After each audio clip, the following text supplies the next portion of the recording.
자, 저 들어왔습니다. 국수원 강사입니다. 두 글자 보이시죠? 목적은 합격. 자, 오늘 4월 모의고사는 제가 총 3부로 진행됩니다. 그러니까 필요한 것만 골라서 해설을 들으시는 분은 잘 들어. 1부, 2부는 우리 이론 해설을 하고, 그 다음에 계산 문제가 이번에는 8개 있어요. 8개는 3부에서 제가 할 거예요. 계산만 보고 싶다. 그러면 3부로 오시면 돼요. 자, 그리고 중요한 거, 이제 4월 모의고사니까 뭔가 정답을 찾고 문제를 해결하는 방법이 습관화를 이제 시키셔야 돼. 근데 이제 습관화를 드리는 방법이 두 가지야. 두 가지를 챙겨. 두 가지를, 뭐 하려고? 합격하려면 두 가지를 챙겨요. 첫 번째, 항상 모든 문제마다 또는 지문마다 주제가 있어. 주제. 그러니까 주제를 찾아야지. 주제를 찾고, 뭐 찾으라고? 주제 찾고. 그리고 이제 이 주제에 맞춰서 출제자가 함정들을 파놨을 거 아니에요. 그러니까 논점을 찍어. 주제를 찾고 뭘 찍어? 논점을 찍어. 그런데 대부분 어떤 형식으로 하는 게 유리하냐 그러면 우리가 항상 지문을 읽을 때 앞에서부터 쭉 이렇게 읽어 나가니까 항상 논점을 찍을 때는 어디에? 꼬랑지 뒤를 봐야지. 항상 뒤에서 어떻게든지 논점을 찾는 연습을 좀 하셔야지. 자, 뭐 하시라고요? 주제를 찾아. 그리고 뭘 찍어? 논점을 찍어. 그러면 합격 충분히 할 수 있다. 자, 그럼 모자 벗고. 자, 본격적으로 한번 들어가 봅시다. 자, 1번 문제 봐. 1번 문제는 쉬운 문제니까 봐. 누가 봐도 토지와 관련된 용어야. 큰 카테고리는. 근데 여기 제가 빨갱이로 쳐놓은 게 있죠. 빨갱이. 이게 주제야. 주제. 그러면 대부분 실제 시험장에서 좀 뭔가 떠올라야 돼? 안 떠올라야 돼? 그냥 지문 읽으면서 떠올리기만 기다리면 안 된다고. 이게 우리가 부동산학을 접근하는 방법이지. 봐. 공지, 주제. 그러면 논점은 뭐가 있어?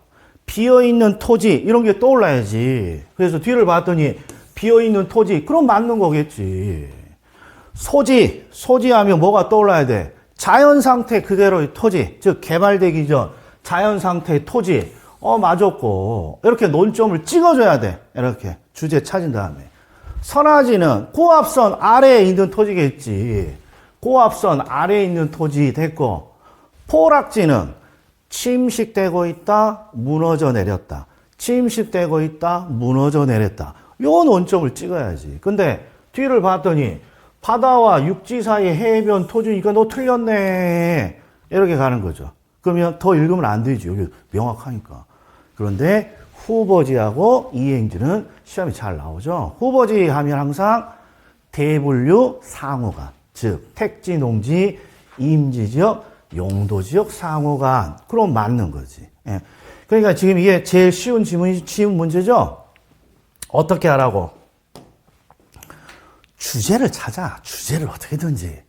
그리고 우리가 강의 중에 강사들이 자주 했던 논점을 찍어. 한번 더 해봅시다. 자, 요 놈은 극상이죠. 극상. 근데 극상인지 극상이 아닌지 어떻게 봐? 어떻게 알아? 처음이니까. 극상인지 극상. 자, 도시형 생활주택은 강의 중에 강사들이 자주 언급해요. 그런데 이런 것들 강의 중에 언급한 강사가 없을 거예요. 그러면 이런 것들은 그냥 버리는 거야. 이런 것들은. 이게 내가 잘 강의를 열심히 들었는데 그 강의 중에 뭔가 나온 내용이 아니다. 그러면 그렇죠. 우리는 흔히 극상이라고 하지만 우리는 어떻게 수험생을 해결하느냐? 무시하는 거야. 무시하는 거야. 극상 이따 또 몇 개 어떻게 찾는지 한번 봅시다. 자, 이번에는 큰 주제가 토지의 특성이잖아요. 토지의 특성. 그리고 영속성, 부증성, 인접성, 부동성. 이게 주제들이지. 그럼 이제 논점을 찾아봅시다. 영속성 이렇게 나오면 항상 감가의 부정. 이런 거. 이렇게 보여야지. 감가의 부정. 그 다음에 부증성은 물리적 공급이 어렵다, 쉽다. 이게 논점이겠지. 논점. 물리는 항상 외형적인 측면이니까 외형적인 공급은 어렵다. 그리고 집약화. 이게 딱 동그라미 쳐져야 되죠. 자, 인접성은 붙어 있다는 거죠. 붙어 있다는 거야. 근데 토지는 소모를 전제로 하는 이론이 적용되지 않는다. 이 지문은 정말 잘 나오는 지문이잖아요. 이게 눈에 보여야지.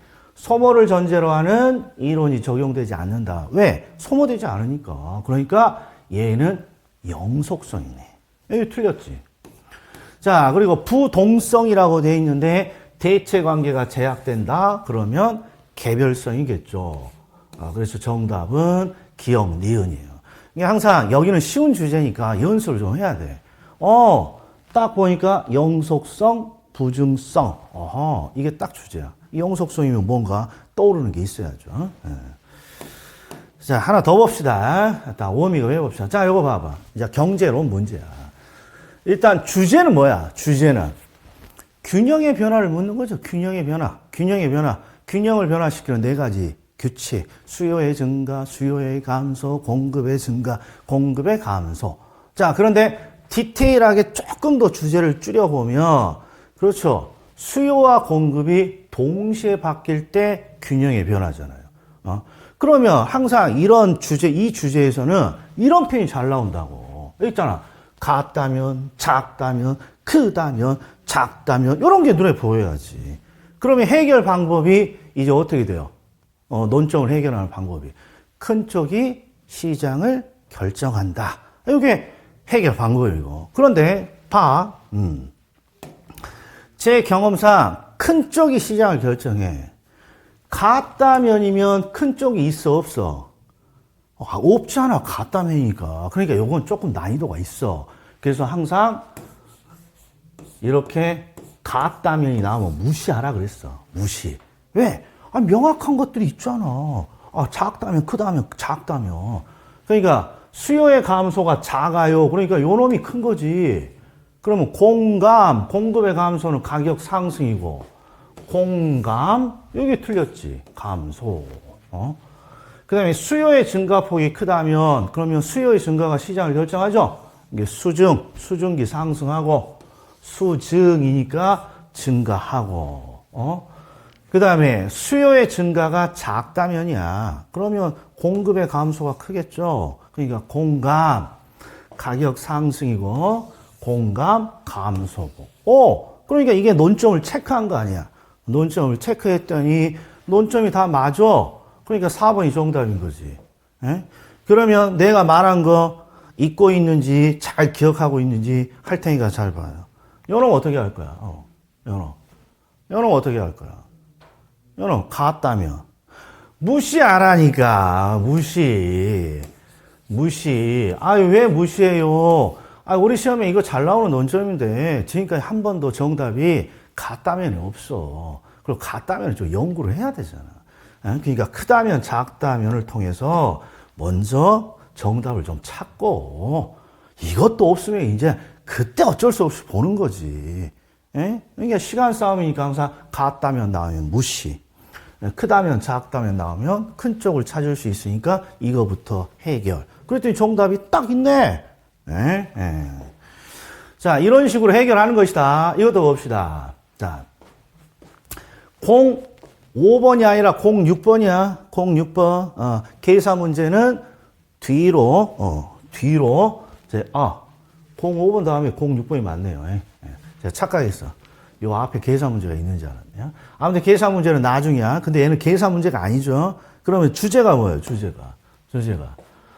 거미집 모형의 형태잖아요. 수렴이냐, 발산이냐. 그럼 머릿속에 뭐 있어야 돼? 세 가지 형태가 있는 거죠. 탄력성을 제시하는 경우도 있고, 기울기값을 제시하는 경우도 있고, 여기처럼 함수를 제시한 경우도 있고 딱 세 가지. 그리고 탄력성이나 기울기 값은 항상 누굴 기준으로 본다? 소비자를 중심으로 해석을 하는 거죠. 왜? HKR의 거미집 모형은 기본 전제가 공급자는 멍충이, 이게 기본 전제야. 공급자는. 그러니까 소비자가 행동을 어떻게 하느냐에 따라서 이게 모형이 결정되는 거예요.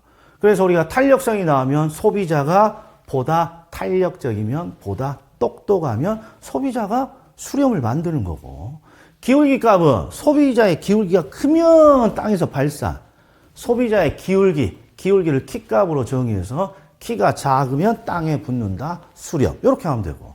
근데 함수니까 여기서 기울기를 찾아야 되는데, 기울기를 찾는 방법은 항상 수량 앞에 있는 수치를 읽는다. 1. 수량 앞에 있는 수치. 그리고 P로 시작하면 이게 기울기 값이지, 요게. 수량 앞에 있는 수치를 읽는다. 1. 2P로 시작하잖아. 2P. 이 항상 P로 시작할 때 수량 앞에 있는 수치가 기울기란 말이야. 그러니까 P로 해주려면 2로 나눠줘야 되니까 1로 나눠줘야지. 그러니까 2분의 1. 그럼 봐요. 이게 기울기야. 그리고 수요 함수니까 소비자의 기울기. 이걸 뭐라고 번역한다? 키값. 소비자의 키가 더 크잖아. 이게 땅에서 발산. 이렇게 되는 거죠. 수량 앞에 있는 수치를 읽는다. 1. 2P니까 P로 만들어줘. 그럼 나눠줘야지. 2분의 1. 수량 앞에 있는 수치를 읽는다. 1. 근데 이게 2분의 1P야. P로 만들어주려면 곱하기 2를 해야 된다. 곱하기. 그럼 얘도 곱하기 2를 하면 2가 기울기 값이네. 그러면 소비자의 키가 작군요. 땅으로 붙는다. 수렴. 이렇게 해결하는 것이죠. 자, 그 다음에, 자, 요거 논점이 뭔지 보이죠? 누가 봐도 탄력성이야. 근데 탄력성은 한 번도 뭔가를 여러 개를 내지 않고 다 종합 문제야. 한 번도 빠짐없이 종합 문제야. 종합 문제. 그런데 논점이 한 5개 정도가 있어. 왜? 지문이 5개니까. 자, 그 중에 이제 논점을 체크해 봅시다. 주제는 탄력성이야. 요거 논점이 보여, 안 보여? 곡선이 수평선이면 완전 탄력. 수직선이면 완전 비탄력. 요게 논점이잖아요. 수평선이라고 했으니까 완전 탄력. 이렇게 해야지. 완전 탄력. 그 다음에 탄력적이 무엇입니까? 정말 잘 나오는 거죠. 탄력적이라는 게 무슨 뜻입니까? 그러면 탄력성은 양의 변화를 측정하고 양의 변화가 많으면 탄력, 양의 변화가 적으면 비탄력이니까 양을 찾아야지. 양. 이게 논점을 체크하는 거지. 양의 변화를 찾고 탄력이니까 크다. 이렇게 나와야지. 그러니까 아직 멀었어. 옳은 거 찾는 거니까. 그리고 대체제가 많아질수록 예측이 돼야죠. 이게 주제. 대체제가 많아질수록 보다 탄력성이 탄력적이다 또는 탄력성이 크다. 또 측정 기간이 장길수록 보다 탄력적이다, 탄력성이 크다. 보다 작아진다고 했으니까 틀린 거지. 논점이. 그리고 완전 탄력적입니다. 그러면 양의 변화가 무한대다. 양의 변화 찾아야지. 양이 무한대도 요거 정답이네. 요거 정답. 이렇게 논점을 체크하는 연습을 해야 되는. 논점을 체크. 탄력이면 양의 변화가 많다. 완전 탄력이면 무한대다. 곡선이 수평선이면 완전 탄력.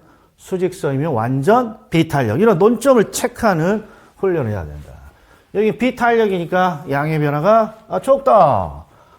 요거 여기 있어. 양의 변화가 적다. 이렇게 가야죠. 그래서 주제를 찾고 논점을 체크하려고 하는 연습을 좀 하셔야 돼요. 연습을. 자, 여기 한번 봅시다. 요거 난이도가 좀 있죠? 우리 경제학 중에 항상 박스에다가 여러 가지 사건을 주고 수요의 증가 감소를 묻는 거죠. 근데 이게 왜 난이도가 있니?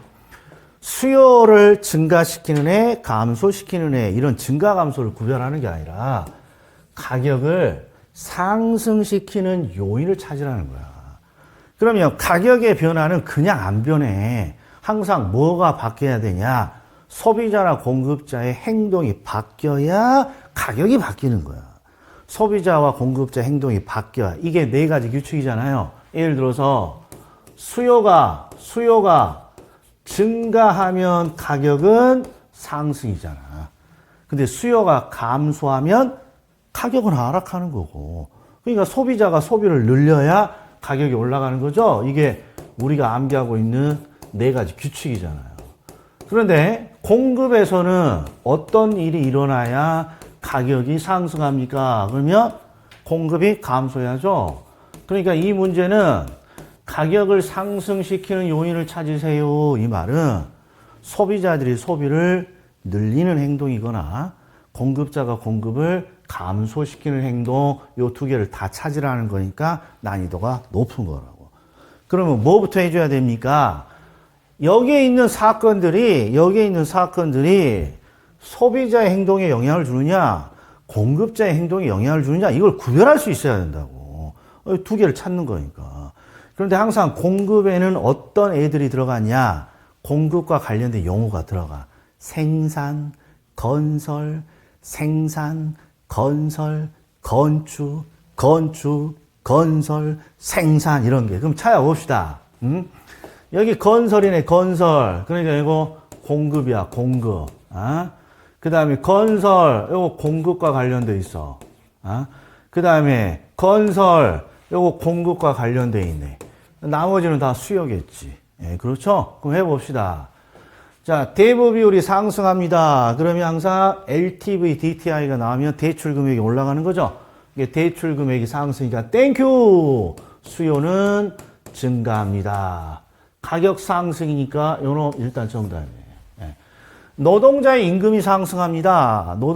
건설 노동자의 임금이니까 원가 상승이죠. 그러니까 요거 공급의 감소네. 예, 그러면 가격 상승이 요놈 정답입니다. 소득이 감소합니다. 그러면 수요 감소죠. 그러니까 이런 아니고 건설업자의 수요가 늘어납니다. 그러면 건설의 증가는 공급의 증가니까 이것도 가격 하락이지. 그 다음에 대체주택에 대한 가격 하락. 항상 우리가 가격으로 시작하면 대체 관계는 따라서 바뀌죠. 따라서 요 암기 코드를 씁시다. 그럼 가격이 하락하니까 따라서 수요는 요렇게 밑으로 가야지. 그러면 감소죠? 그러면 가격 하락이네. 그 다음에 건설에 들어가는 토지 가격 상승, 원가 상승이니까, 공급 감소지. 원가가 올랐으니까 공급 감소. 그러니까 정답은 요놈. 이렇게 보죠. 요건 요령이 좀 필요해요. 어떤 요령이 필요하냐. 가격을 상승시킨다 그러면 수요가 증가해도 나타나는 현상이지만 공급이 감소할 때도 나타난다는 거죠. 그러니까 여기에 있는 지문을 먼저 뭐부터 하셔야 돼? 소비자에게 영향을 주느냐, 공급자에게 영향을 주느냐, 이걸 나눌 수 있어야 된다고. 그리고 공급자에게 영향을 준다 그러면 항상 어떤 표현이 들어가 있다? 건설, 건축, 생산, 이런 문구가 들어가 있다. 이런 거죠. 네. 자, 지대이론이네. 지대이론. 자, 논점부터, 주제부터 찾아봅시다. 주제부터. 자, 알론소의 입찰지대 이론을 농촌토지에 적용하여 개선한 이론이 튜넨의 위치지대설이다 했으니까 주제는 튜넨의 위치지대설이야. 튜넨의 위치지대설. 그럼 튜넨의 위치지대설은 어떤 내용이 나와야 돼요? 위치에 따른 수송비 이런 게 나와야죠. 자, 그리고 알론소의 입찰지대, 이거 같이 봅시다. 알론소의 입찰지대에서는 시험에 나오는 거 항상 두 가지밖에 없잖아. 목에 칼이 들어와도 두 가지. 첫 번째는, 입찰 경쟁으로 지대가 결정이 되니까 입찰에 참여하는 사람이 항상 자신이 지불할 수 있는 최대 금액. 자신이, 토지 이용자가 지불할 수 있는 최대 금액. 요거 논점 하나. 그리고 알론소의 입찰지대는 튜넨의 농촌 토지를 도시에 확장했다. 이게 딱 두 가지밖에 없다니까. 그러니까 이게 틀렸지. 틀린 거 보여 안 보여? 그러니까 알론소를 개선한 게 위치지대가 아니라 위치지대를 이렇게 도시 토지로 개선한 게 알론소인 거죠. 그러니까 정답은 1번에서 딱 찾았어야 돼. 왜? 이건 어려운 질문이 아니죠. 알론소에서는 항상 논점 뭐만 나와? 두 가지밖에 안 나온다니까. 토지 이용자가 지불할 수 있는 맥시멈, 최대 금액. 이게 입찰에 참여하는 거니까. 그리고 튜넨의 이론을 도시에 확장했다. 이런 거죠. 자, 한번 봅시다. 다른 거. 동심원 이론이야. 이게 주제야. 근데 뒤를 봤더니 침입경쟁 천위. 이 표현은 버제스의 동심원에서 나오는 거죠. 리카르도 차익지대. 이 가정이네. 비옥한 토지의 이소성, 수학 체감의 현상. 그 다음에 선형 이론은 도로를 따라서 부채꼴. 도로를 따라 부채꼴. 그 다음에 다핵심 이론의 핵심 요소. 다핵이 만들어진 이유는 현대 도시는 기능이 다양한 거죠. 기능. 그러니까 다핵심 이론의 핵심 요소는 기능이요. 공업, 소매, 주택, 이런 여러 가지 기능이 있고 도시 성장에 따라서 기능이 증가하고 특화될 수 있습니다. 어렵지 않죠. 1번 말고는. 자, 이번에 또 봅시다. 상업입지야. 상업입지인데 레일리, 허프, 크리스탈러, 허프, 중력 모형이니까 봐. 우리가 흔히 중력 모형의 3대장이 있어. 레, 허, 컨. 자, 그러면 레일리는 뭐가 시험에 나옵니까? 레일리는 소음의 인력 법칙이야. 레일리의 소음의 인력 법칙. 그럼 출제자가 법칙을 묻겠어? 법칙 말고 딴 걸 묻겠어? 그러니까 레일리는 나오는 게 딱 하나밖에 없어. 레일리가 제시한 소음의 인력 법칙. 그 법칙이 뭐니? 봤더니 항상 크기에 비례하고 거리 제곱에 반비례하고. 아니나 다를까? 봤더니 레일리의 법칙이라고 돼 있네. 그럼 뭐라고? 크기는 비례합니다. 뭐 됐지. 이게 논점 체크지. 요 정답이네. 옳은 거.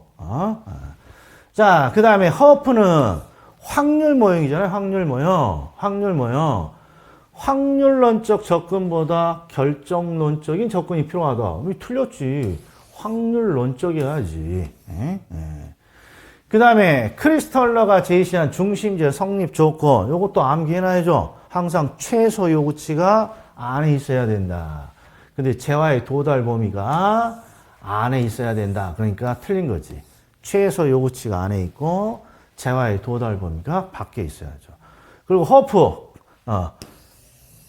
허프는 확률 모형인데 뒤를 봤더니 상권의 경계가 나와.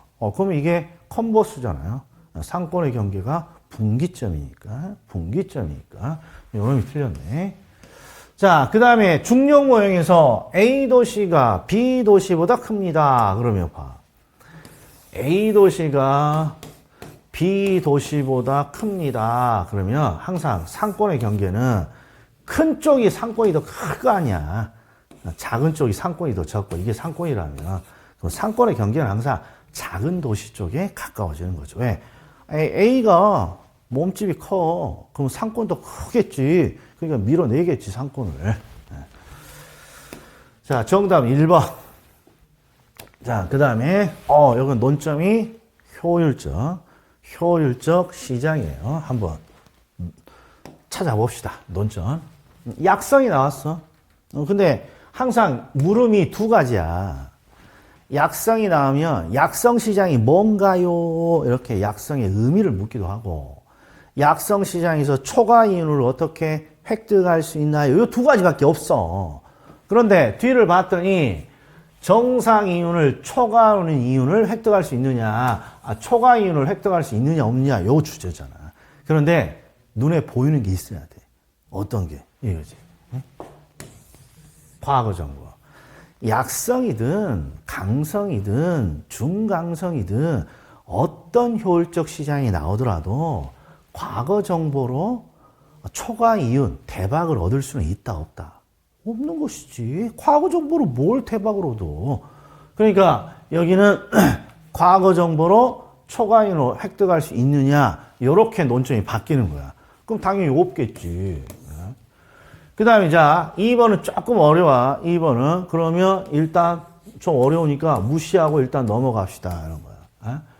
그 다음에 중강성. 3번은 중강성의 정의를 묻는 거야. 뒤에 초과인을 획득하냐, 획득하지 않냐, 이거 아니니까. 그런데 공표된 정보는 물론 공표되지 않은 정보도 이게 나오면 항상 누가 나와야지? 강성이지. 예? 공표된 정보, 공표되지 않는 정보 합치면 모든 정보가 시장 가치에 반영된다니까. 그 다음에 강성이 나오면 항상 뒤쪽에 초과 이윤을 획득할 수 있다 없다? 초과 이윤을 획득할 수 없다고. 근데 5번 약성 시장이 중강성을 포함합니까? 아니지. 약성이 가장 적고 그 다음에 준이고 그 다음이 강성이니까 중강성이 약성을 포함시켜야죠. 이게 뒤바뀌어져 있네. 이렇게. 그럼 봐. 2번 몰라도 이게 정답인갑다, 야. 나머지는 아주 자세히 하는 것들이에요, 수업 중에. 그러니까 이 문제가 상이라고 되어 있을 거야. 왜 상이니까 정답이 우리가 자주 보는 게 아니에요. 자주 보는 게. 예. 그런데 이제 요새는 이제 요 표현이 최근에 잘 나오니까 봅시다. 완전 경쟁은 완전한 경쟁을 통해서 초과 이윤이 없어요. 강성 시장도 우리가 정보를 통해서 초과 이윤이 없고, 그러니까 항상 초과 이윤이 없는 시장을 우리는 할당 시장이라고 하죠. 그래서 요 틀이 잘 나와. 완전 경쟁, 완전한 경쟁이 경쟁에서 제일 센 시장이야. 그럼 효율적 시장에서도 제일 센 놈 누가 나와야 돼? 강성이 나와야 되고, 이 두 가지는 초과 이윤을 얻을 수 없는 할당 시장이다. 이런 것들 하나 기억 좀 해줘요. 그러나 2번이 내가 모른다고 이 문제를 틀려야 됩니까? 아니지. 다른 거 우리가 다 해결하면 되는 거니까. 자, 그 다음에 정책이야. 14번. 우리나라에서 현재 시행하고 있지 않는 정책. 이거 정말 너무 잘 나온 거죠. 이게 주제는 우리나라에서 시행하고 있지 않는 정책. 그러면 항상 요 두 가지가 떠올라야죠. 개택지. 사람 택지도 없는데 개택지가 있겠냐. 개는 개발권 양도제도, 택지는 택지 소유 상한제. 그리고 어떤 것들이야? 이상한 세금들이야. 토지초과 이득세네, 무슨 공안지세네, 그 다음에 종합부동산세가 아니라 종합토지세네, 이런 거죠. 한번 찾아봅시다. 봐. 종합토지세 없어. 종합부동산세지. 공안지세 이런 거 없어. 토지거래 허가제 있고, 그 다음에 택지 소유 상한제 없죠. 분양가 상한제 있고, 개발이 환수제 있고, 실거래가 신고제 있고, 부동산 실명제 있고. 항상 자주 나오는 내용이네. 특히 요거. 우리나라에서는 개발이익을 환수하는 제도가 있냐 없냐? 있다. 그럼 정확히 구체적으로 어떤 수단이 있나요? 개발 부담금 또는 재건축 초과 이익을 환수하는 제도가 있냐 없냐? 있다. 정확히 어떤 부담금? 재건축 부담금. 이거 잘 나오는 거죠. 자, 아무튼 없는 거 개택지를 찾고 이상한 세금을 찾는다. 이게 논점을 해결하는 방법이죠. 자, 또 봅시다. 15번. 자, 조세를 국세와 지방세로 나눌 수 있다. 그럼 봐봐.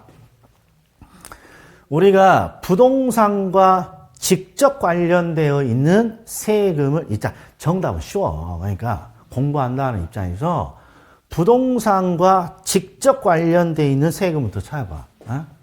취득, 어이구, 어디 갔어? 자, 어디? 요거네요. 죄송해요. 일단, 취득할 때 취득세, 그 다음에 보유할 때, 여기도 취득세 있고, 보유할 때 재산세, 종합부동산세, 취득할 때 취득세, 등록면허세, 양도할 때 양도소득세, 그 다음에 취득 없고, 보유 때 재산세, 양도소득세, 그 다음에 취득세, 등록면허세, 재산세. 일단 여기에 밑줄 쳐져 있는 게 우리가 흔히 우리가 가장 보편적이라고 말하는 부동산 조세죠. 그러니까 상속증여, 이건 국세고, 부동산과 직접 관련은 없죠. 이게 간접적으로 뭐와 연관되어 있다? 취득과 관련되어 있다. 이런 게 잘 나오는 거고. 그 다음에 이 증여, 그리고 봐요. 부가가치세, 소비세죠. 이거 국세지. 국세. 그리고 상속세, 국세. 그러니까 대부분 부동산과 관련되어 있는 딱 세금 중에 우리가 네 가지 세금이라고 하면 세금 중에 지방세가 뭐예요? 취득세, 등록면허세, 재산세잖아요. 요거죠. 그러니까 어떻게든 찾아.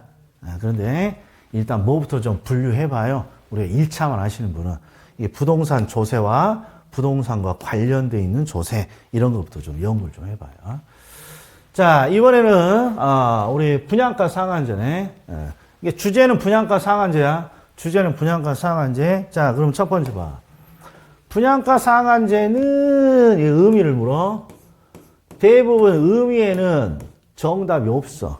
이게 특징이야, 부동산학에. 왜? 이 사람은 이렇게 의미내고 저 사람은 저렇게 의미내니까 의미만 통하면 돼. 이런데 열심히 분석해봤자 정답이 안 나와. 근데 3번을 봤더니 논점이 나오네. 공공택지, 외택지. 우리가 분양가 상한제는 항상 공공택지에서 공급하는 공동주택은 분양가 상한제를 반드시 적용하는 거고, 공공택지, 외택지는 원칙적으로 분양가 상한제를 적용받지 않죠. 그런데 주택 가격이 오를 것 같아서 심의를 거쳐 지정하는 지역이라면 적용되는 것이죠. 이거 상급 논점이죠. 자, 그 다음에 분양가격은 택지비와 건축비로 구성된다. 그런데 이거 봐.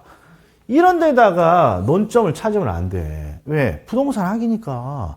공법에서 국토교통부령이냐, 대통령령이냐, 이런 거 공법에서 나오는 거지. 그러니까 우리는 분양가격은 택지비와 건축비로 구성된다. 그리고 구체적인 건 어디 국토교통부령이든 어디든 정하겠지. 요 정도는 된다고. 이렇게 빨리빨리 넘어왔더니 이게 보이네. 도시형 생활주택은 적용한다, 안 한다. 적용받지 않는다. 이렇게 논점을 체크해야죠. 주제를 찾고 항상 뭐 하는 습관? 논점을 찾는 분석을 해야죠. 여기 봅시다. 외부효과. 외부효과인데 뭘 물었어? 코주정리야. 코주정리. 코주정리가 뭔지 들어본 사람? 없을 거예요. 그리고 더 중요한 건 외부 효과 자체를 디테일하게 우리가 강의를 안 해. 왜? 요새 시험에 안 나온 지 7년이 넘었거든. 수업 중에. 그러니까 이거 딱 봐도 극상이겠구나. 내가 들어본 적이 없구나. 코주 정리. 그러니까 이런 것들은 야 버리자. 이렇게 넘어가야지. 자, 그리고 뭘 봐야지? 그렇죠. 이제 이런 걸 열심히 봐야지. 시간 아껴서. 자, 그런데 느낌이 LTV, DTI, DSR 이런 거야. LTV, DTI, DSR. 그러면 자, 주제를 찾았어? 주제를? 그러면 우리 시험에 LTV, DTI, DSR이 나오면 항상 뭐가 나와요? 일단 대출 금액을 결정하는 기준이죠, 실무에서. 대출 금액을 결정하는 기준. 그리고 LTV가 실무에서는 이렇게 쓰잖아. LTV가 30%예요. 그럼 무슨 뜻이야? 담보물의 30%를 빌려줍니다. 그러니까 항상 담보가치를 기준으로 대출 금액을 평가하고. 자, DTI, DSR은 형제야. 이 D는 누구 D입니까? 소득의 D지. 소득의 D. 예? 그리고 소득에서 원리금이 차지하는 비율. 소득에서 원리금이 차지하는 비율. 아무튼 소득을 중심으로 대출을 평가하는 거지. 이게 핵심이지. LTV는 담보물의 가격을 기준으로 대출을 평가하고 DTI는 소득을 기준으로 대출을 평가하죠. 그런데 느낌이 LTV, DSR이 같이 나왔어. 요 두 놈은 형제가 아니야. DTI, DSR은 성이 똑같잖아. 그러니까 이 둘은 같이 나와도 상관없지만 LTV, DTI는 같이 나오면 안 되잖아. 성이 다르잖아. 자, 그래서 얘는 LTV는 담보물의 가격을 기준, 소득은 DTI, DSR은 소득이야. 근데 여기는 뭘 물어봤니? 우리가 실무에서 LTV하고 DTI, DSR을 정부가 이렇게 통제를 하는데 정부 중에 누굽니까? 그러면 항상 금융위원회야. 이거 우리 시험에서 2번 나왔어. 그러니까 이런 것까지 시험에 하면 안 돼. 이미 2번 나왔으니까. 첫 번째는 뭐가 나왔냐? LTV하고 DTI로 시험에 나와서 LTV, DTI는 한국은행장이 결정한다. X지. 한국은행장이 아니라 금융위원회야. 또 LTV, DTI는 국토교통부가 결정한다. X야. 금융위원회입니다. 자, 그 다음에 duration. duration은 영어라고 돼 있지만 결국 기간이야, 기간. 상환기간, 은행의 입장에서는 회수기간. 우리 입장에서는 상환기간. 은행의 입장에서는 대출의 회수기간. 그러면 어떻게 해결해?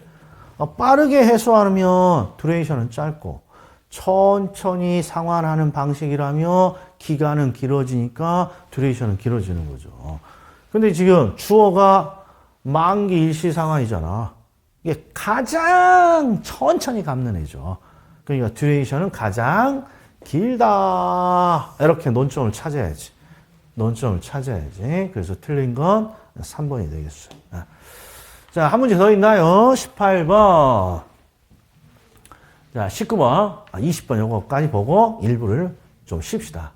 자, 우리가 이게 6개수가 나올 때가 됐어. 작년, 재작년, 지금 연 2년 동안 안 나오고 있거든요. 나올 때가 됐는데, 이제 우리가 원하는 거 이거 봐요. 자, 요거 한번 봐봐. 1번. 자, 이게 중요해. 연금의 현재 가치 계수에 일시불의 미래 가치를 곱하면 뭐가 됩니까? 이런 걸 강의 중에 들어봤느냐가 중요해. 예? 또는 내가 가지고 있는 필수서에 저런 내용이 있느냐가 중요해. 예? 저런 내용이 없어. 이런 거 없어. 제 필수서도 안 넣어놨어, 일부러. 다른 분도 마찬가지일 거야. 그럼 이런 거 어떻게 풀어? 본 적이 없어. 무시해. 무시하면 되잖아. 무시. 그리고 2번은 저당 상수야. 저당 상수는 항상 암기 코드가 저당 대출을 받았다. 갚아야지. 얼마씩 갚아야 되나요? 원리금 상환을 구할 뜻이잖아요. 근데 저당 상수에 요새 자주 나오는 논점이 원금 균등이야, 원리금 균등 상환 방식의 원리금이야. 원리금 균등이지. 원리금 균등. 저 논점 체크해야지. 자, 그 다음에 3번. 5년 후에 주택 구입에 필요한 자금 3억. 어허. 3억을 만들고자 한다. 그럼 3억이 뭐야? 내가 만들고자 하는 기금이지. 3억을 만들고자 한다. 그럼 틀렸지? 기금계수. 그리고 글을 읽다가 역수가 나와. 그러면 저당상수 아니면 감채 기금계수 둘 중에 하나가 나온다고.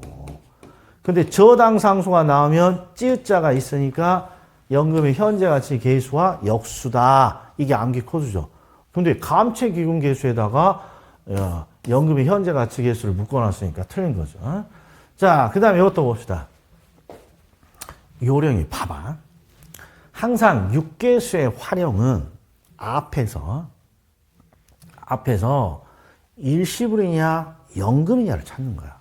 그러니까 저당상수하고 기금계수를 제하고는 앞에서 일시불이냐 연금이냐를 찾아. 그리고 뒤에 문장에서는 미래가치냐 현재가치를 찾는 거고. 그런데 앞을 봤더니 1억 원 일시불이 나왔어. 그런데 해필 미래 일시불 줬잖아. 미래 일시불. 그러면 미래 일시불 갖고 뭐 하라는 거겠어? 현재 가치 하라는 거겠지. 그러니까 얘는 더 보면 지는 지문이라고. 일시불이 나오는 문구, 일시불이 나오는 6계수 활용은 뒤를 보면 일시불이야. 10년 후에 일시불이야. 어허, 미래 일시불 줬다는 건 현재 가치 하라는 거구나.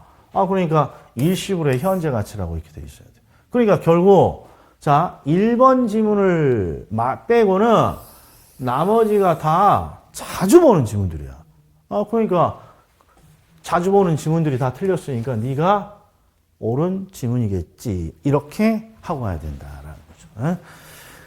자, 전반부에 20분까지 했는데 항상 어떤 노력을 좀 해야 되냐. 주제를 좀 찾고 이게 주제 그리고 논점을 찾으려는 연습을 해야 돼. 근데 논점을 찾을 때 이왕이면 뭐가 좀 암기되어 있어야지. 그렇죠. 자주 나오는 논점들이 좀 암기되어 있어야죠. 암기. 이게 뭔 소리냐? 이런 거라니까. 야, 6계수에서 말이야, 역수 나와. 그럼 저당상수 아니면 감채 기금계수가 나와. 그럼 저당상수가 연금의 현재 가치, 찌읒찌읒, 뭐 이런 식의 암기 코드를 우리가 만들어 주니까 이런 것들을 좀 갖고 있어야 된다. 자, 1부에요. 1부. 자, 221번부터 봅시다. 자, 2부에 뵙겠습니다.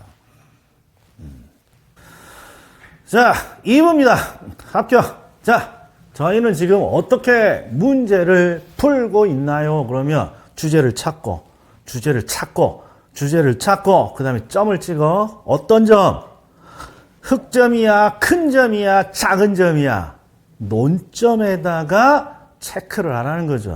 논점. 자, 모자 벗고. 주제를 찾고, 어디다가 찍어. 논점을 찾아서 체크하라는 거죠. 자, 이거 한번 봅시다. 투자의 의사결정이라고 돼 있잖아요. 주제가 수익률이고. 그럼 기대 수익률이 클 때 투자가 이루어진다. 이거 아니에요. 기대 수익률이 요구 수익률보다 높을 때 투자할 가능성이 크다. 옳은 질문이지. 자, 2번은 요구 수익률이야. 주제가 요구 수익률. 요구 수익률은 시험에 나오는 게 딱 두 가지지. 최소한의 기준, 그리고 무위험률의 위험 할증률로 결합되어 있다. 무위험률은 시간에 대한 대가고 위험 할증률은 위험에 대한 대가죠. 그러니까 위험이 높을수록 요구 수익률은 높아진다. 딱 논점에서 체크가 되잖아요. 자, 그리고 실현 수익률은 의사결정과 관련 없지만 논점이 뭐예요? 투자가 끝난 이후에 항상 투자가 끝난 이후에 우리가 산정해보는 수익률이잖아요. 그래서 미래 상황을 예상하고 현재 시점에서 계산한다. 틀렸잖아. 투자가 끝난 이후에 실질적으로 우리가 수익률을 산정하는 거죠. 자, 그 다음에 이 기대 수익률이야. 기대 수익률은 기대할 수 있는 수익이지. 이게 논점이지. 근데 뒤를 봤더니 뭐라고 돼 있어요? 자금의 기회비용이라고 돼 있잖아요. 그럼 봐봐. 이것도 정답은 이미 찾았어. 쉬운데. 수익률이 기대 수익률, 요구 수익률, 실현 수익률 이 세 가지가 막 섞어서 나오는데 기대 수익률은 투자를 통해서 얼마를 기대할 수 있나요? 기대 수익률이야. 그러니까 미래를 예측하는 거지. 이게 미래상을 예측하는 건 기대 수익률이야. 기대 수익률. 그리고 실현 수익률은 투자가 끝난 이후야. 투자가 끝난 이후에 측정한 거고. 그런데 자금의 기회비용은 우리 수준을 넘어가는 용어예요. 경제학 용어인데 기대 수익률에 같지도 않고 실현 수익률 같지도 않잖아. 그럼 뭐 해야 돼? 요구 수익률이지. 그래서 이런 건 암기를 하나 해놔요. 물론 요 주관적이다니까 요구 수익률이 이게 틀렸어. 이렇게 할 수 있는데 이거 좀 어렵지만 하나 암기를 해놔. 자금의 기회비용 나오면 요구 수익률. 자, 그리고 실현 수익률이 클 때 투자합니다. 틀렸잖아. 기대 수익률이지. 정말 잘 나오는 거죠. 기대 수익률, 요구 수익률, 실현 수익률.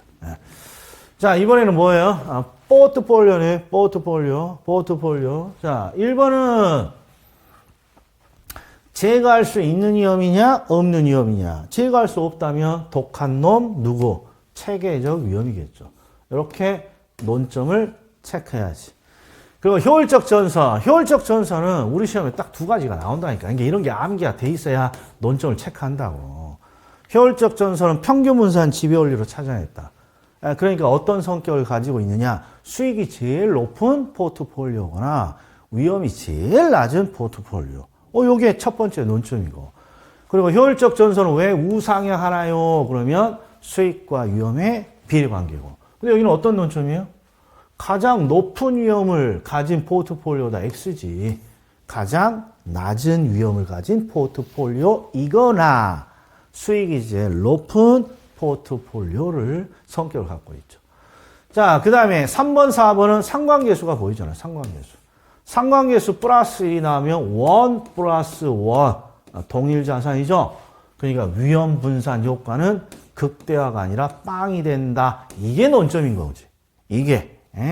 그 상관계수가 작아질수록 좋은 거지. 작아진 걸 옮겨 위험 분산 효과는 커진다. 이래야지. 커진다. 그리고 최적 포트폴리오는 자주 나오는 문구. 효율적 전선과 무차별 곡선이 접하는 지점입니다. 이건 용어 정리잖아. 최적 포트폴리오는 의미 문제야. 논점을 굳이 체크할 필요 없어. 효율적 전선과 무차별 곡선이 만나는 지점이다. 정답 5번. 자, 이번에는 투자 분석 기법. 매년 안 나올 데 없다. 매년 안 나올 데 없다. 그럼 각 지문마다 주제를 봅시다. 아니, 수년값, 아이고.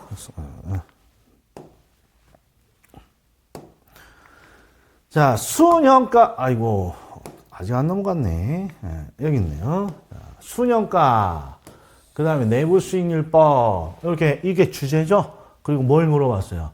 화폐, 시간가치 개념. 화폐를 지금 출제자가 안 줬지만, 아무튼 화폐, 시간가치 개념을 반영하지 않고라고 했으니까 틀리지. 할인법은 항상 시간가치를 반영하는 법이죠. 그 다음에 2번, 내부 수익률. 그러면 잘 나오는 게 내부 수익률은 수년가를 0으로 만드는 할인율이지. 수익성 지수를 1로 만드는 할인율이고. 잘 나오는 논점. 자, 그리고 이건 좀 어렵죠. 승수값이 클수록 이게 안 떠오를 수도 있어. 그럼 어떻게 해? 무시해. 넘어가면 되지. 그랬더니 4번에, 재투자율 잘 나오잖아, 재투자. 재투자율 중에 항상 정답으로 나오는 게 내부 수익률은 내부 수익률. 내부 수익률은 내부 수익률. 그래서 우리가 암기하도록 한다고. 근데 내부 수익률, 수년가와 내부 수익률은 재투자율로 모두 요구 수익률을 활용한다. 최소한 수년가법이 뭔지 몰라도 이건 우리가 암기를 시킨다고. 내부 수익률은 내부 수익률. 그러니까 요놈은 여기에 들어가면 안 되겠지. 자, 그 다음에 5번. 내부 수익률법은 항상 내부 수익률을 찾고 이 내부 수익률의 높고 낮음을 뭘로? 요구 수익률로 비교해서 내부 수익률이 요구 수익률보다 크면 투자안이 채택됩니다. 이게 내부 수익률법의 의사결정 방법. 정답은 5번. 논점을 좀 깨고 있어야 모의고사에 높은 점수가 나온다. 자, 이번엔 뭐야? 지분금융. 부채금융, 지분금융, 매자니. 그럼 자, 어떤 논점이 머릿속에 있어? 최소한 지분금융은 찌읒이니까 찌읒, 주식. 그리고 지분금융은 몇 개 안 돼. 신디케이션, 조인트 벤처, 그 다음에 투자회사. 그래서 신, 벤처, 투자회사. 자, 신디케이션 보이네. 조인트 벤처 보이고, 투자회사 보이고, 기업, 디귿, 리을 바로 보이네. 이렇게 암기가 되어 있어야 된다. 자, 이번에는 어떤 문제예요? 매자닌이죠, 매자닌. 근데 매자닌이 이게 극상이잖아. 그러니까 왜 이게 극상입니까? 우리가 암기하고 있는 건 매자닌, 신전이야. 요거 두 개인데 뭐 여러 가지가 있잖아. 뭐 상한 우선주, 후순위 대출. 이거 들어봤어? 안 들어봤어? 안 들어봤잖아. 그리고 개수 문제잖아. 그러니까 다 알아야 된다는 거 아니에요. 최소한 버려야겠다. 이게 난이도가 높냐 안 높냐 이건 몰라도 야 버려야 될 것 같다. 야. 그냥 대충 3번 찍자. 그러면 틀리죠? 어쩔 수 없어. 틀려야지. 자, 이번에는 유동화네. 유동화. 자, 주제가 보이잖아. MPTS. MPTS는 지분형. 그거 누가 다 가져가. T자만 있으니까. 투자자가 다 가져갑니다인데 요새 유행이 있어. 봐봐. 요새 유행이 투자자가 갖는다 또는 투자자가 보유한다. 요거랑 동의어가 뭐예요? 발행자는 갖지 않는다. 요새 이런 식으로 잘 나온다고. 발행자가 보유한다의 동의어는 투자자가 갖지 않는다지. 그게 요거 문일 거야. 근데 이 1번 지문부터가 어려운 이유가 뭐냐? 우리가 항상 발행자가 누가 발행을 하느냐? 유동화 증권을. 유동화 기관이 발행자야. 유동화 기관이 유동화를 하는 과정에서 증권을 발행할 테니까. 그럼 봐요. MPTS는 투자자가 갖는다. 이게 논점이잖아. 근데 논점을 체크하려고 봤더니 발행자가 나왔잖아. 그럼 발행자가 책임을 지지 않는다. 이렇게 돼야지. 근데 발행자의 부채로 표기되니까 책임을 지는 것 같잖아. 그러니까 틀렸다고 해야 된단 말이야. 여기가 핵심이야, 여기가. 자, MBB도 봅시다. MBB 중에 2번도 어려운 지문이지만 우리가 암기를 하라 그러지 이건 이해하지 말고 MBB는 발행자가 모든 책임을 지지. 그러니까 발행자가 책임을 반드시 져야죠. 그래서 글을 읽다 봤더니 발행자가 보여. 그리고 지급하여야 한다라고 의무를 부과하고 있죠. 그럼 옳은 지문이야. 그러니까 주택저당대출 차입자의 채무 불이행이 발생하더라 이런 것들은 뭔지 모르지만 MBB가 나오면 발행자가 모든 권리와 의무를 갖고 발행자가 권리와 의무를 가지니까 발행자가 책임지는 거야. 그래서 자주 나오는 게 발행자는 지급하여야 한다. 또는 발행자는 초과 담보를 제공하여야 한다. 이런 것들은 암기하고 있어야지. 요거 옳은 지문이야. 자, MBB의 경우, 여기 있네, 초과 담보. MBB는 제공해야 돼, 제공 안 해야 돼? 발행자가 제공하여야 한다지. 근데 발행자가 어딨나요? 발행자가 어딨나요? 항상 투자자하고 발행자가 안 보이면 발행자의 입장에서 출제를 하는 거예요. 자, MPTS. 자, 뭔지가 다르다, 다수다, 다양하다 하잖아요. 다양하다. 그럼 CMO지, CMO. 그리고 우리나라의 모기지 유동화 중개기관은 토지주택공사가 아니라 한국주택금융공사. 요거 암기를 좀 해놔야죠.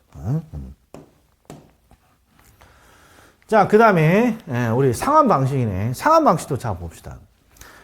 매년 고정돼서 시험에 출제되는 픽스된 지문이 있어. 요놈이야. 자, 원리금 균등 상환 방식이 나오면 항상 원금을 물어. 원금 균등 방식이 나오면 항상 원리금의 흐름을 묻고. 픽스된 지문이 암기를 하나 해놔야지. 주제가 원리금 균등, 원금 균등이니까. 야, 원리금 균등은 항상 원금을 물어. 그럼 원금이 늘어난다. 요거 논점 딱 하나 암기하고 있어야 되고. 원금 균등은 원리금이 점점 일정 금액이 감소한다. 이거 암기하고 있어야지. 시험장에 가서 막 연구하면 안 되고. 1번 봤더니 원금을 물었잖아요. 아니나 다를까. 늘어난다. 이렇게 논점 체크했으면 됐지. 그 다음에 원금 균등은 원리금을 물었잖아. 아니나 다를까. 점점 감소한다. 또는 일정하게 감소한다. 이게 논점이고. 감소한다고 했으니까 맞는 거지. 자, 그런데 이제 3번은 비교야, 비교. 비교는 뭐뭇이 뭐뭇보다 뭐뭇이 뭐뭐에 비해 쥐약이잖아. 그래서 항상 주어만 읽으라 그랬어. 원금 균등은 내가 주어야. 그리고 뭘 물어봤어요? 금융기관의 이자 수입이 늘어나느냐? 요걸 물어봤어. 그럼 봐. 항상 요령이 비교는 원금 균등이 주어면 항상 뒤에다가 빠르게라고 넣어야지. 왜? 원금 균등은 빚을 빠르게 갚는 방식이니까. 이게 원금 균등은 빠르게 빚을 갚어. 그러면 힘은 들겠지. 빠르게 갚아야 되니까. 그러나 전체적인 이자는 줄일 수 있겠지. 그러니까 이자 수입이 늘어난다 그러면 틀린 거지. 여기 정답이네. 이렇게. 자, 점증식 주제고 논점은 장래소득이 늘어날 것으로 예상되는 젊은 차입자. 이게 논점이고. 자, 질문 하나 더 있나요? 있네요. 자, 여기도 비교야. 주어가 원금 균등이야. 그리고 뭘 물어봤어요? duration을 물어봤죠? 그럼 여기다 뭐라고 적는다고? 빠르게. 원금 균등은 빠르게 갚어. 그러니까 이런 거 비교 안 해도 duration이 가장 짧다라고 나와야지. 짧다라고 나왔어. 논점 체크했어. 그럼 맞는 거지. 자, 이번에는 몇 번입니까? 몇 번? 민자사업이야. 민자사업. 자, 민자사업은 일단 주제는 찾았어. 그럼 항상 민자사업의 논점은 기본이 BTO, BTL이야. 요게 대표적인 민자사업이라고. 뭐만 차이가 있다고? 꼬랑지만. 그러니까 요령이 꼬랑지를 보는 거죠. 그런데 5가지 지문을 만들어야 되니까 특이한 걸 낸다고. 그게 요 TO하고 TL을 합친 거야. 그거 이게 뒤집은 거야. BOT, BLT. 그리고 T가 없는 BOO. 5가지가 시험에 나오는 거 다예요. 그럼 뭐만 보면 되냐? 꼬랑지만 보면 되는 거야. 꼬랑지. 그래서 니은번 같은 거 뒤에 L이 나왔잖아. 그러면은 뭐 BTL이겠지 뭐. BTO 아니면 BTL인데 L이겠지. 그리고 운영 수익을 획득합니다. 그럼 BTO겠지. 꼬랑지가. 이게 대표예요. 근데 간혹 지문을 읽다가 소유권을 공공에게 소유권을 이전합니다. 그러면 뒤가 T라는 거 아니야. 그럼 가운데를 하나 더 봐야 돼. OT냐 LT냐. OT냐 LT냐. 운영이라고 돼 있으니까 BOT네. 이렇게 찾아야지. 자, 그리고 리을번이 상급 논점이야. 왜? 이게 시험에 나오면 많이 빠져. 왜? 뭔가 소유권이 귀속된데, 그러니까 뒤에다가 T이라서 OT냐, LT냐 이렇게 찾는 순간 이 문제는 틀려버려. 왜? 봐봐. 항상 소유권은 누구한테 넘어가는 거냐? 이거야.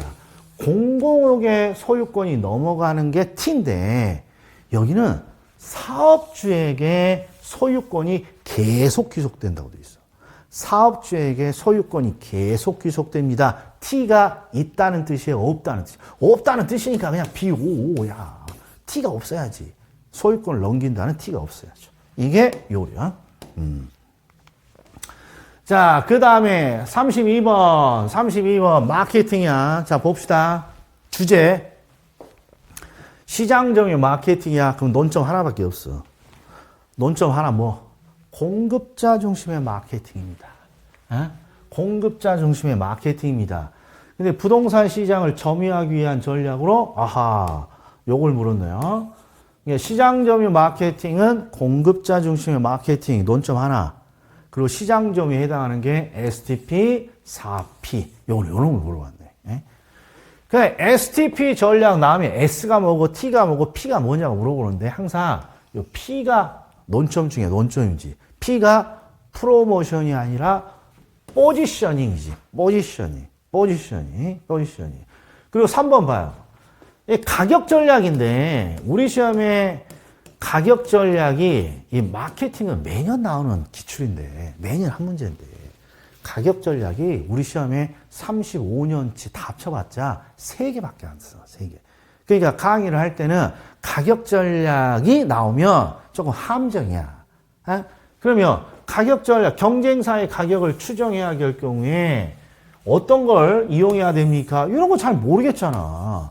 물론 우리가 강의를 하긴 합니다만 그럼 좀 무시하고 다른 것부터 봐. 무시하고. 4번은 뭐 논점 없어요. 마케팅의 중요성은 소비자 우위의 시장. 그리고 5번 봐. 브랜드 마케팅. 관계 마케팅의 대표적인 거죠. 뭐 저희들이 자주 언급은 안 씁니다만 우리가 브랜드 이런 거죠.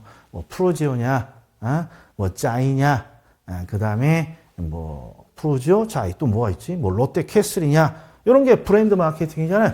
이런 브랜드 마케팅은 이 브랜드를 통해서 고객과의 지속적인 관계를 만들어내는 거죠. 이게 성공한 사례죠. 요새 아파트 하면 프로지오나 짜이 이런 것들이 대장 아파트잖아. 왜? 그들이 브랜드를 그렇게 만들었다니까. 자, 아무튼 쉽지는 않은 문제. 왜? 요걸 무시하게 되면, 그렇죠. 요놈이 좀 애매모호하다고 할 사람이 있어. 근데 이제 뭐 요게 대충 관계 마케팅 같다 그러면, 야, 요놈이 정답 같다. 뭔 내용인지 몰라도 이렇게 찾을 수 있는 거죠. 자, 이게 신축 가격이 아니라 시가를 따라가는 거지. 경쟁사의 가격을 추정한다, 따라간다, 그럼 시가를 따라가야지. 우리가 라면을 예를 들면, 라면은 항상 1등 기업이 농심이죠. 그러니까 농심이 항상 가격을 먼저 은근슬쩍 결정해. 대표적인 게 최근에 있는 거. 라면 가격을 한 100원 정도 올렸잖아요. 은근슬쩍 1,100원을 농심이 올려. 그럼 경쟁사들이 그 1,100원이라는 시장 가격을 그냥 따라가는 거야. 따라가. 은근슬쩍 자기들도 왜. 그러면 같이 가격을 올릴 수 있는 거니까. 신축 가격이 아니라 시장 가격입니다. 자, 이번에는 뭐예요? 부동산의 시장 환경이라고 돼 있어. 근데 왜 극상인지를 잘 봐. 이런 건 극상인지 찾을 수 있지. 왜? SWOT 이런 거 들어본 적도 없잖아. AH, 이 민감도 하나 들어봤는데, 민감도. 그냥 이거 찍자 하고 넘어가자. 이런 거지. 찍자. 자, 이번에는, 자, 부동산 마케팅이 지금 2문제째잖아요. 2문제. 자, 요거 기출이 된 지문이야. 기출이. 에? 그러니까 이 스키밍 전략이 뭡니까? 물어본 건데 스키밍 전략이 뭔지는 시험에 나온 적이 없고 스키밍이 뭐냐고는 시험에 나온 적이 없고 이런 거지. SNS, 블로그 등 다양한 매체를 통해서 입소문을 내게 한다. 이게 우리 시험 기출이 된 바이럴 마케팅이죠. 바이럴 입소문을 내게 한다. 이게 압니다. 그러니까 바로 정답 나오는 거고. 야, 이게 잘 모르겠다. 그럼 어떻게? 다른 지문을 봐야지. 무시하고. 그랬더니 분양 성공을 위해 아파트를 고급스러운 이미지로다 고객의 인식에 각인시킨다. 그럼 포지셔닝이잖아. 포지셔닝. X지. 그 다음에 추첨, 경품, 프로모션 촉진이고 아이다 원리의 순차적인 순서가 자, attention, interest 이게 욕망이지. 욕망. desire. 여기도 틀렸고. 자, 그 다음에 5번을 봤더니 뭐라고 돼 있어요? 아하. 고객, 관계 관리. 이거 모르겠고. 그러니까 최소한 1번 아니면 5번이 정답이구나. 둘 중에 하나를 찍으면 되지. 둘 중에 하나. 에? 근데 저희들이 찍기를 원하는 지문은 뭐예요? 찍기를 원하는 지문 1번이지. 왜? 입소문을 내게 하는 마케팅 효과. 이게 바이럴 마케팅이란 게 우리 시험에 31회인가 나온 적이 있다. 이런 거죠. 자, 이번에는 뭡니까? 이거, 우리 선생님이 뭔지 모르지만 좀 창의적으로 만든 건데. 자, 봅시다. 우리가 항상 감정평가론에서 자주 나오는 주제들이 있어. 자주 나오는 주제. 일단, 지역 분석과 개별 분석. 이건 모든 선생님들 다 해. 왜냐면 거의 매년 나오니까. 그 다음에 저는 매년 해. 저는 매년 하는 게 하나 있어. 이게 감정평가의 원칙. 시장 기준 시점이 뭔가요? 이런 거야. 기준 시점. 시장 가치가 뭔가요? 우리 감정평가에 관한 규칙에 있는 원칙들. 그 다음에 현황평가가 뭔가요? 개별평가가 뭔가요? 그 중에 개별평가의 예외를 묻는 거죠. 그런데 얘는 이 문제가 눈에 안 들어오더라도 아주 잘 나오는 거죠. 요 지문을 봤더니 아하 일괄평가, 구분평가 요걸 구별하는 건 잘 나오잖아요. 최소한 부분평가가 뭔지를 몰라도. 봅시다. 둘 이상의 물건이 일체로 거래되거나 용도상 불가분의 관계에 있다. 그럼 둘을 합쳐서 일괄이지. 최소한. 그리고 하나의 물건이라도 가치가 다른 부분이 있다. 그러면 구분이고, 여러분 모르더라도 기억은 일괄, 구분이지. 일괄, 구분. 그러면 그 다음 봅시다. 일괄 아니면 구분이지. 일괄, 구분이니까 정답 5번이지. 이렇게 찾아야지. 디귿은 좀 어려운 지문이야. 그래서 최소한 이 두 개는 구별해야지. 둘 이상의 물건이 일체로 거래되거나 용도상 불가분의 관계가 있다. 그러면 둘을 합쳐서 일괄이고 하나의 물건이라도 가치가 다른 부분이 있다. 그러면 따로따로 구분이고 이거 잘 나오는 내용이잖아요. 자, 그 다음에 36번이네. 36번. 이런 게 어렵다고, 이런 거. 저는 이런 거 그냥 버려도 상관없다고 봐요. 그런데 논점만 찾아보면 봐봐. 원가법의 구체적인 내용을 묻는 게 아니라 원가법이란 의미 문제잖아. 또는 감정평가 규칙의 정의 문제. 이건 해결해야 돼. 다른 거 모르더라도 해결해야 돼. 항상 제조들 원가에 감가를 해서 가액을 찾는다. 그래서 항상 암기가 원가법은 원가를 찾고 감가를 해서 가액을 찾아요. 요거. 그리고 감정평가론에서 자주 나오는 함정 중에 하나가 감정평가는 기준 시점을 설정하고 기준 시점에서 가치를 추계하니까 이런 거 나오면 틀린 거야. 이런 거 나오면. 이런 거 요령으로 하나 가지고 있어야 돼. 요령으로. 그리고 3번 같은 거 몰라 돼. 그러니까 논점도 적어놓지도 않았잖아요. 그리고 정액법은 이거 하나만 기억해줘. 정액법은 매년 감가액이 일정한 법이야. 매년 감가액이 일정한. 정률법은 매년 감가율이 일정한 거야. 감가율이. 근데 감가율이 일정해. 그래서 시험에 자주 나오는 게 매년 감가율은 일정하고 감가액은 감소하는 것이죠. 요건 하나 기억을 해놓으면 좋은 지문이고 1번은 무조건 해결했어야 되고 틀려도 아무 말은 안 와. 그런데 요거 하나 꼭 기억해줘. 평가론에서 제일 쉬운 주제가 이상한 시점들 막 기준 시점이 아니라 준공 시점, 건축 시점, 허가 시점, 뭐 사용 승인 시점 이런 거 나오면 다 틀려. 다 기준 시점이야. 자, 그 다음에 요건 맞춰야지. 감정 평가에 관한 규칙, 용어 정리니까. 이런 거 평가론이라고 버리면 안 된다고. 자, 그런데 봐. 1번. 시장 가치가 딱 나와요. 시장 가치는 다른 거 모르더라도 이렇게 길잖아요. 지문이 한 4줄, 5줄 되잖아. 그럼 맞아. 이렇게 긴 지문에는 절대 틀린 지문이 없어. 이게 시장 가치는 길어 보인다 그러면 맞는 거야. 자, 이거 우리 시험에 딱 한 번 나왔어. 가치 형성 요인. 가치 형성 요인은 가치에 영향을 미치는 일지계야. 그런데 경제적 가치라고 돼 있다는 거. 그리고 3번 봅시다. 방식의 정의, 방식의 의미는 반드시 기억해 놓으라고.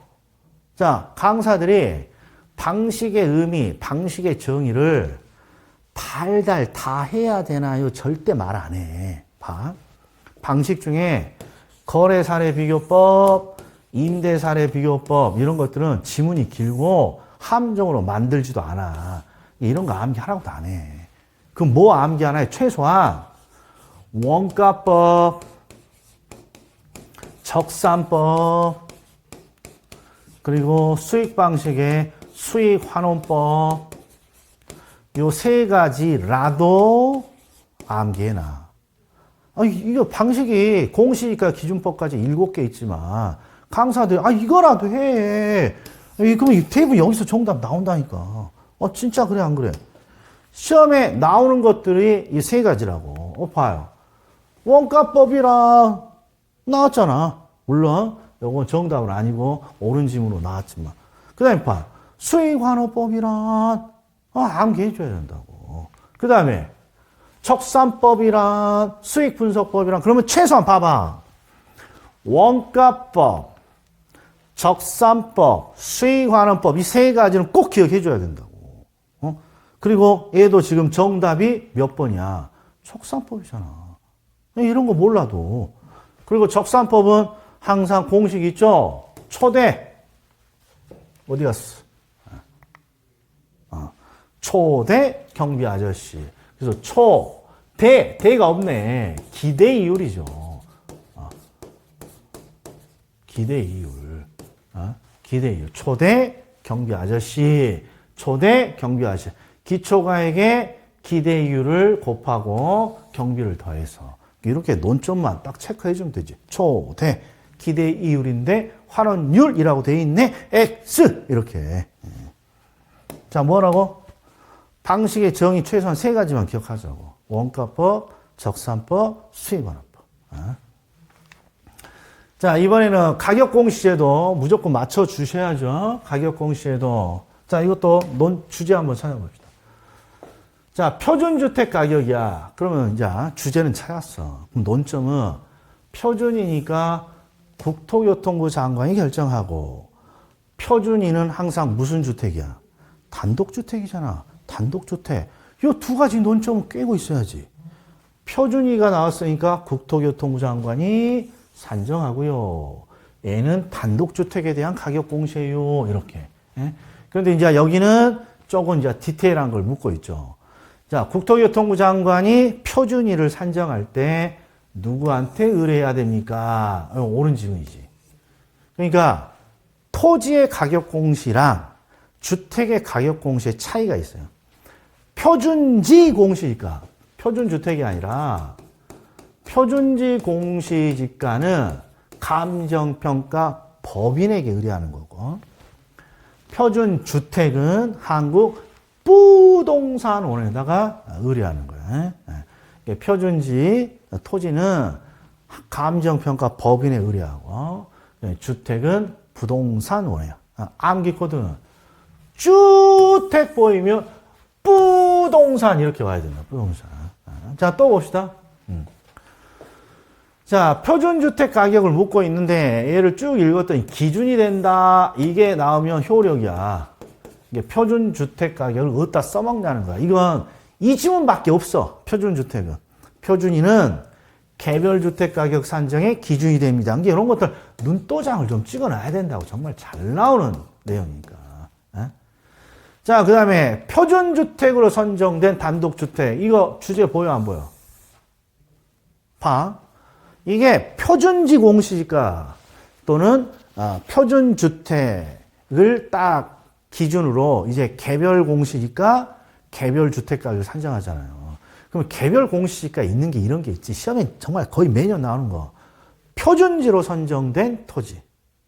조세 부담금의 부과 대상이 아니라면 개별이를 산정할 필요 없어요. 요거 표준주택으로 선정했으니까 뒤쪽에는 개별이를 산정할 필요 없어요.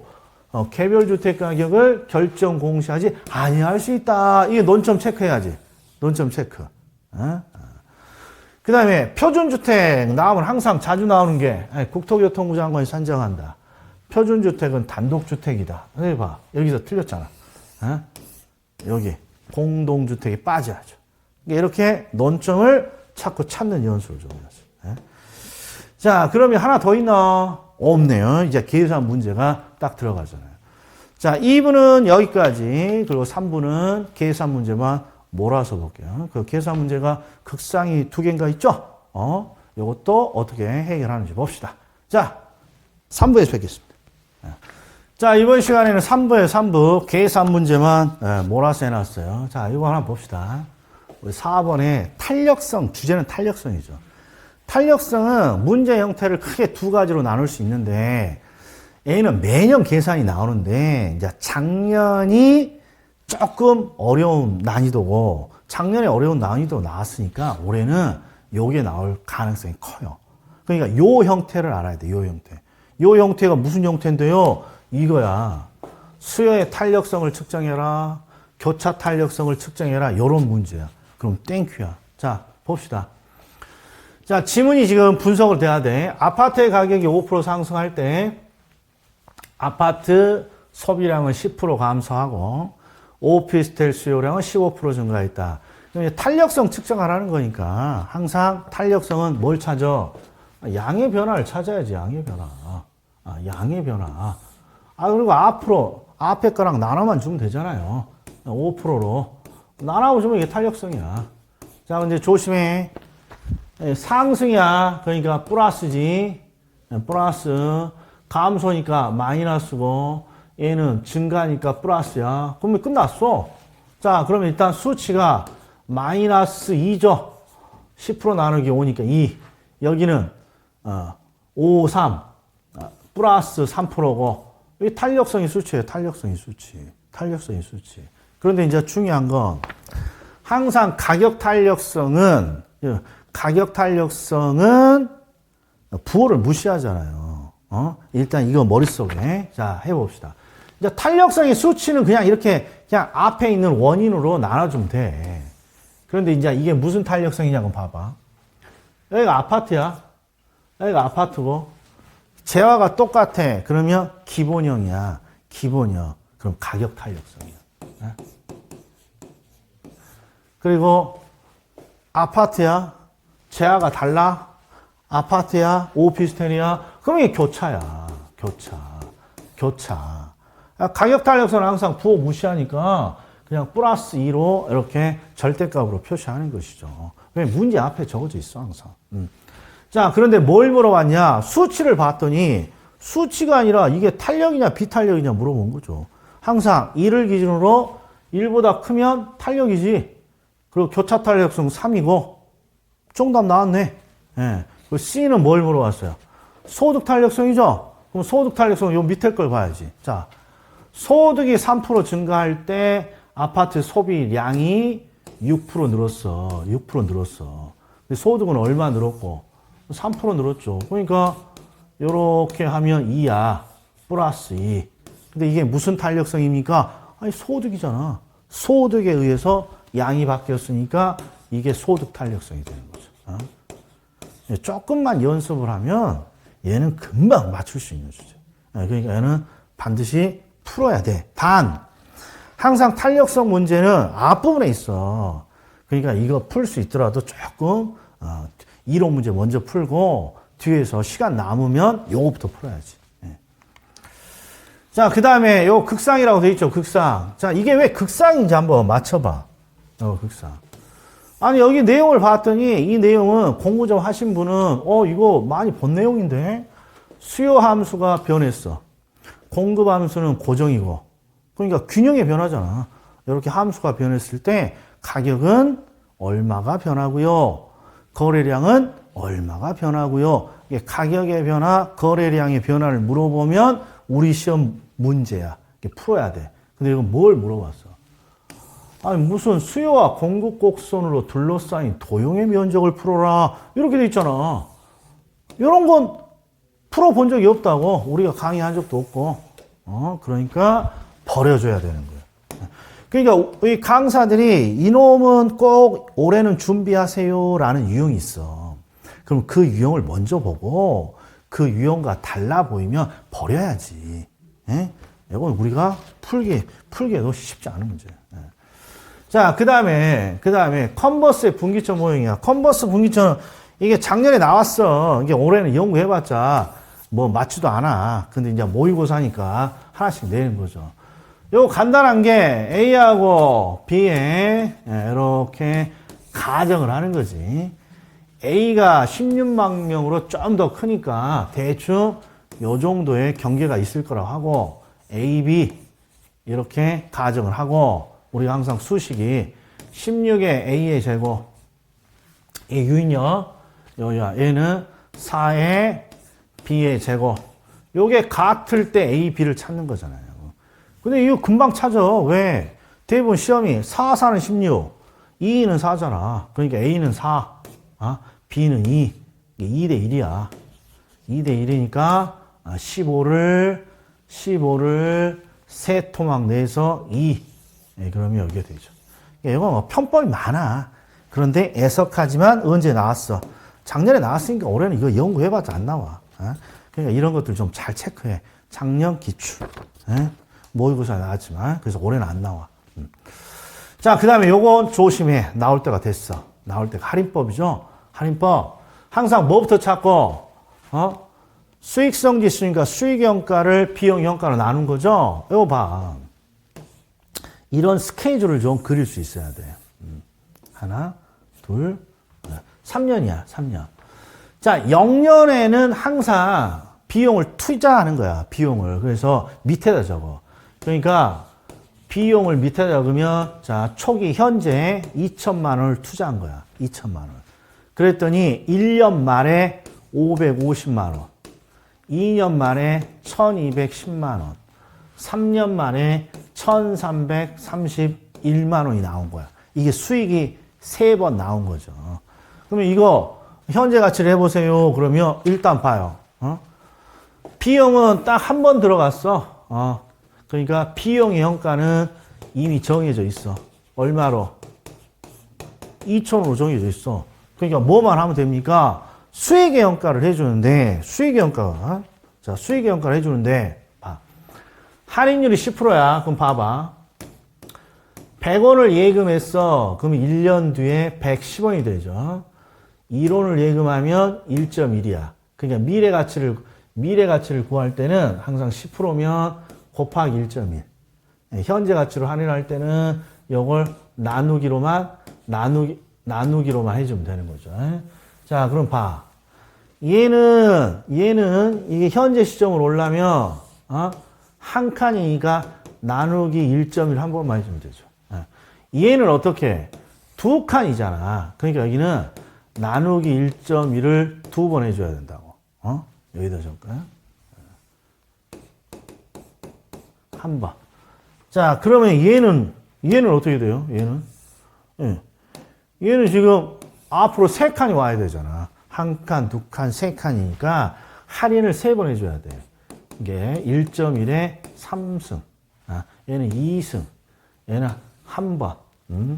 자, 그래서 이걸 다 계산하게 되면, 계산해서 다 더하면 수익연가가 2,500이 나오죠. 그래서 수익연가에서 비용연가를 뺍니다. 그러면 1.25 이렇게 되겠죠. 이건 그렇게 어렵지 않으니까 꼭 연습을 좀 해주세요. 자, 그리고 할인법에 참 이번에 모의고사가 할인법에서 대표적인 거 2개를 낸 거야. 이게 2개가 이렇게 동시에 나오진 않아요. 비할인법이 더 많이 나오고, 자, 이 형태가 아니면 이 형태 둘 중에 하나가 할인법으로는 계산이 나오는 거야. 요 형태 아니면 요 형태. 이게 무슨 차이가 있니? 요건 하나의 사안을 주고 기간을 좀 3년을 준 거야. 근데 얘는 여러 개를 주고 1년의 기한을 준 거야. 1년의 기한. 근데 1년의 기한을 번역을 이렇게 해봐. 요거 한번 봅시다. 자, 초기 현금 지출이고 말기 현금 요것만 봐. 요거 어떻게 분석하냐? 초기 현금 지출은 항상 1월 1일이야. 1월 1일 날 2천만 원 투자해서 말기 얘가 12월 31일이야. 12월 31일에 1,424만 원의 현금이 들어왔대. 그러면 2천 주고 사서 얼마에 되팔았다는 거야? 3,424만 원에 되팔았다는 거예요. 그러면 야, 실무적으로 얼마 벌었어요? 2천 투자해서 3,424만 원에 팔았네? 1,424만 원 벌었구나. 이게 비할인법이야. 그런데 우리는 할인법을 해야 되잖아요. 할인법에. 밑에 있는 지분이 순현가, 수익성 지수를 물었으니까. 그래서 얘는 풀이 방법을 기억을 좀 해줘. 항상 초기가 1월 1일이니까 요건 손대면 안 돼. 이거 자체가 비용현가야. 현재 시점이 비용이야. 말기 현금 유입이니까 요놈을 현재 가치로 해줘야 돼. 요놈을 현재 가치로 할 때 항상 요령이 요 앞에다가 적는 습관을 들여. 그래야 수익현가에서 비용현가를 빼면 순현가, 수익현가에서 비용현가를 나누면 수익성 지수. 이게 눈에 잘 보이거든. 그리고 할인율이 7%니까 나누기 1.07을 이렇게 해주죠. 그러면 얘가 3,200, 얘가 3,500. 계산기를 쳐야죠. 3,000. 이렇게 앞에다 적어놓고 이제 하고 딱 빼면 이제 눈에 바로바로 보여. A하는 순현가가 1,200. B는 순현가가 1,000. 3은 순현가가 빵이네. 빵. 그리고 수익성 지수는 대충 1.2? 대충 요건 계산기 쳐야겠네. 요건 1. 이렇게 눈에 보여 안 보여? 이렇게 그렇죠. 보이면 이제 요걸 요 지문을 푸는 거죠. A와 C의 순현재 가치는 같다. 자, 봐요. 요거 순현가가 1,200이고 얘는 빵인데 같을 수가 없죠. 같을 수가. 그래서 5번이 틀린 것이죠. 이 형태도 나오면 충분히 시간 안에 풀 수 있다. 자, 이번에는 입지계수인데, 입지계수가 재작년에 나왔어, 우리 시험에. 근데 연속으로는 안 나오지만, 작년에 안 나왔으니까 준비를 해야 돼요. 그런데 이제 유형이 2가지가 있어요, 이것도. 입지계수를 구하세요 문제랑, 입지계수를 구하세요랑 문제랑, 여기는 입지계수를 구하라는 게 아니라, 입지계수에 따른 기반산업의 개수를 묻잖아. 이게 지문을 봤더니 입지계수의 구체적인 수치를 묻는 게 아니야. 그냥 기반산업의 개수를 물어. 그러면 기반산업의 개수는 보자고요, 항상. 요거 하나만 사례를 들어봅시다. A 지역에서 X산업이 기반인지 봅시다. 그러면 지역의 산업 구성비를 봐.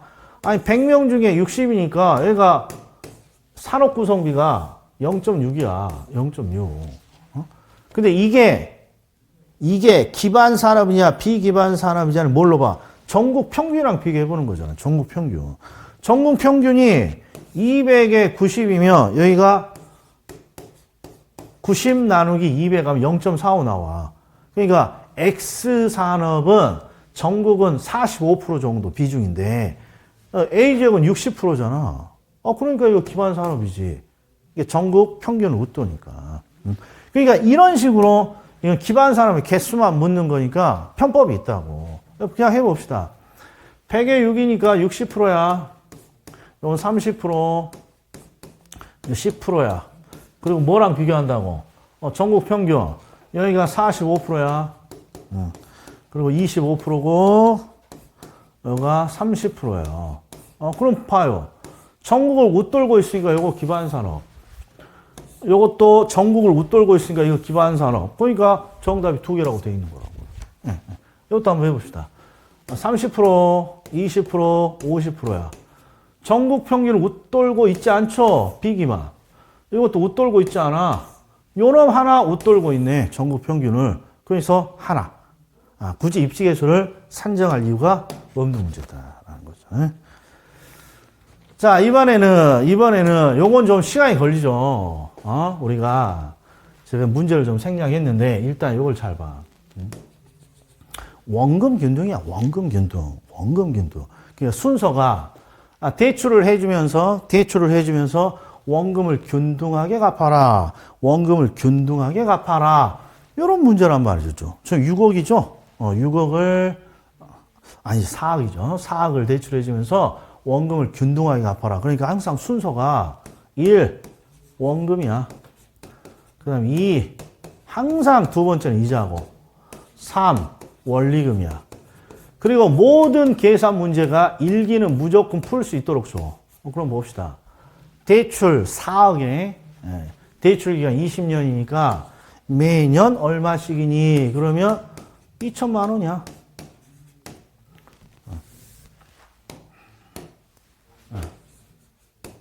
2천만 원이야. 이자가 얼마니? 금리를 우리 보고 구하라겠으니까 우리가 이자는 못 구하는 거지. 그러면 항상 제가 뭐라고 그랬어요? 반드시 일기를 계산할 수 있도록 준다고. 그래서 대신 뭘 줬니? 이걸 줬잖아요. 1회차에 원금과 이자 합계 여기를 준 거지. 4,400. 그러면 우리가 추정을 할 수 있죠? 이자는 2,400만 원이구나. 그리고 대출이 4억이니까 야, 몇 프로 이자니? 6은 24니까 6%구나. 6%구나. 이렇게 된 거지. 6%. 자, 그럼 이제 푸는 방법이 여러 가지가 있어. 자, 이제 또 뭘 물어봤어요? 3회차의 원리금이니까 요걸 물어본 거죠. 3회차의 원리금이니까 요걸 물어본 거잖아요. 근데 3회차에 원금 균등이니까 얘는 이미 결정이야. 그러니까 뭐만 계산해주면 돼. 이자만 계산해주면 원금, 이자 합치면 요게 니은번이 나오잖아요. 근데 원금 균등은 계산 방법이 여러 가지인데 저는 어떤 방법을 쓰느냐. 매년 원금을 2천만 원씩 털어내. 그러면 그 다음에는 2천에 해당하는 이자를 줄 필요가 없죠. 2천에 해당하는 6% 이자를 줄 필요가 없잖아. 그러니까 이자가 6이 10이니까 매년 120만 원씩 주는 거야. 이자가 매년 120만 원씩 줍니다. 이게 다예요. 그러면 원금은 2천 이미 정해져 있고 2,400만 원에서 120 두 번 빼면 240이잖아요. 240 이렇게 빼면 2,160만 원이잖아요. 얘가 2천이고 그럼 4,160만 원 이렇게 되겠네요. 자, 4,160만 원 이렇게. 그러니까 여러 가지 방법이 있는데 원금 균등은 원금이 이미 딱 정해져 있으니까 원금 상한으로 매년 6% 이자를 줄 필요는 없지. 2천에 6%하면 120이니까 요때 120 줄고 3기 때도 또 120 주는 거지. 그래서 이렇게 이자를 계산하면 바로 원리금을 구할 수 있겠죠. 자, 그 다음에, 자, 요게 이제 감정평가론이야. 감정평가론의 직접환원법이야. 직접환원법의 공식은 항상 순영업 소득을 찾고 환원율로 나눠주는 건데, 이 문제는 쉽네. 환원율을 그냥 줘버렸어요. 그럼 뭐만 찾으면 돼요? 순영업 소득만 찾으면 되죠. 근데 순영업 소득이, 자, 해봅시다. 가능이 1억이네. 그런데 공실이 있네. 공실을 뺀 나머지를 내가 유효하게 가져가죠. 유효총소득 공실 10% 빼면 여기서 10%가 공실로 빠지면 나머지 90%야. 그러니까 9천만 원이 유효총소득이죠. 그리고 영업경비가 얼마니 봤더니 유효총소득이 40%야. 그러니까 여기서 또 40%가 경비로 빠져. 그럼 나머지 60%가 순영업소득이 되는 거지. 그러면 69, 54, 5,400만 원이네. 그럼 순영업소득 찾았고 환원이율로 10%로 나눠주면 5, 4, 굳이 10%가 0.1이다. 이런 거 잘 안 떠오르면 그냥 1로 나눠, 10으로 나눠. 그러면 540 뭐 이렇게 되잖아. 그러면 객관식이니까 5, 4로 시작하는 수치 있는지 봐. 그러면 딱 하나밖에 없어. 걱정하지 마. 정확히는 0.1이니까 5억 4천이 되겠죠. 자, 이것도 할만하죠. 그 다음에 마지막. 자, 마지막에 공시지가 기준법이야. 공시지가 기준법, 그 다음에 거래사례 비교법은 정말 놓치면 치명적이죠. 계산 중에. 자, 항상 왜? 쉬워. 일단 공시지가 기준법은 공시지가를 찾는데 뭐 이런 거 필요 없어. 일반적으로 이런 게 필요 없어요. 기준 시점도 필요 없어. 볼 필요도 없어. 이런 거 볼 필요도 없어. 왜? 공시지가를 딱 하나 준단 말이요. 공시지가를. 공시지가를 딱 하나 주면 이 대상, 이 토지가 어디에 있고 공시지가가 어디에 있는지 알 필요 없지. 이거 하나 선택하라는 건데. 자, 그리고 밑을 봤더니 이제 밑에서는 이제 보정하거나 수정 또는 비교하라는 거니까 요것만 보면 되지. 수치만. 10% 상승이니까 800만 원에 곱하기 1.1배. 여기는 수치가 없으니까 볼 필요도 없고, 대상 토지는 10% 우세니까 요거 곱하기 1.1이고, 환경 조건에서는 5% 열세야. 5% 열세면 100이라면 95가 되는 거 아니에요? 5% 빠지니까. 1이라면 0.95 곱하기 0.95. 자, 그리고 뭘 줬다? 기타의 보정 주었어요. 항상 곱하는 거니까. 이거 끝이네.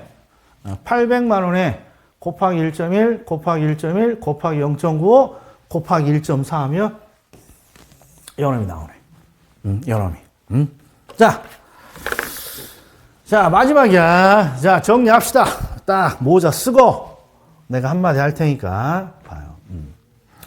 어떤 모든 문제를 어떤 공식화 시켜서 문제를 풀 수는 없어요. 그러나 최대한 뭐는 연구해 봐야 돼. 주제를 찾고 그 주제에 맞는 논점이 공부할 때는 생각나야 돼. 그리고 이게 딱 암기를 해 놓으면 그걸 가지고 이제 시험장에서는 주제에 맞는 논점을 찾아서 체크해야지. 그런 것만 체크해야지. 그런 것만 쓸데없이 지문을 막 해석하고 그러면 우리는 60점을 맞추기가 쉽지 않다.